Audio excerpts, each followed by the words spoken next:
అందరికీ నమస్కారం. ఈపీఎస్ పెన్షనర్లకు శుభవార్త. భారత కేంద్ర ప్రభుత్వం ప్రవేశపెట్టిన కొత్త గేమ్ చేంజర్ సెంట్రలైజ్డ్ పెన్షన్ చెల్లింపు పథకం. ఈ కొత్త పరిణామానికి సంబంధించిన పూర్తి వివరాలపై దృష్టి సారిద్దాం.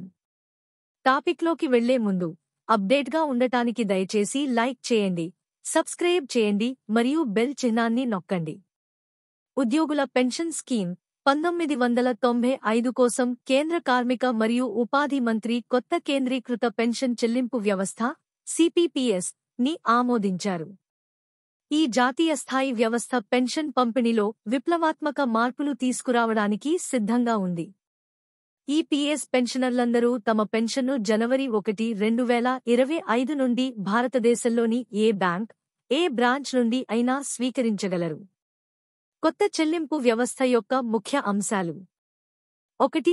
భారతదేశం అంతటా ఏదైనా బ్యాంక్ లేదా బ్రాంచ్ నుండి పెన్షన్ను ఉపసంహరించుకోండి. 2.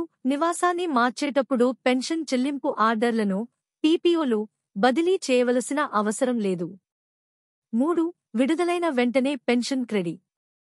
4. పెన్షన్ ప్రారంభంలో బ్రాంచ్ వెరిఫికేషన్ అవసరం లేదు. ఈపీఎస్ పెన్షనర్లు ఎలా ప్రయోజనం పొందుతారు? ఈ కొత్త విధానం 78 లక్షల మంది ఈపీఎస్ పెన్షనర్లకు లబ్ధి చేకూరుస్తుందని అంచనా. 1. మరింత సమర్థవంతమైన మరియు వినియోగదారు స్నేహపూర్వక అనుభవం. 2. పదవీ విరమణ తర్వాత స్వగ్రామాలకు వెళ్లే వారికి గొప్ప ఉపశమనం.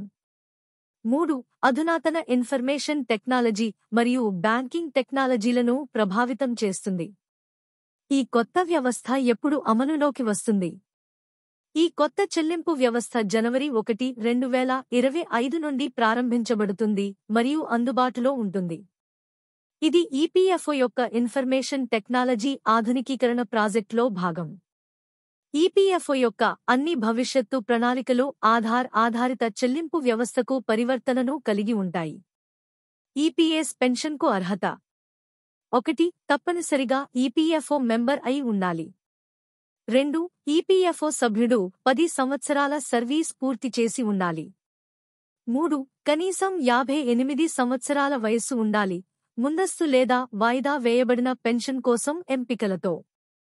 ఈపీఎఫ్ఓ ఆధునీకరణ మరియు పెన్షనర్లు ఎదుర్కొంటున్న దీర్ఘకాలిక సవాళ్లను పరిష్కరించే దిశగా ఇది ఒక ముఖ్యమైన అడుగు. కేంద్ర కార్మిక మరియు ఉపాధి మంత్రి డాక్టర్ మన్సుఖ్ మాండవ్య మాట్లాడుతూ, ఈపీఎఫ్ఓని మరింత పటిష్టమైన, ప్రతిస్పందించే మరియు టెక్-ఎనేబుల్డ్ సంస్థగా మార్చడంలో ఇది కీలకమైన చర్య అని అన్నారు. మీకు ఈ సమాచారం ఉపయోగకరంగా ఉంటే లైక్ చేయడం, మా ఛానల్కు సబ్స్క్రైబ్ చేయడం మరియు నోటిఫికేషన్ బెల్ నొక్కడం మర్చిపోవద్దు. ఈ వీడియో చూసినందుకు ధన్యవాదాలు.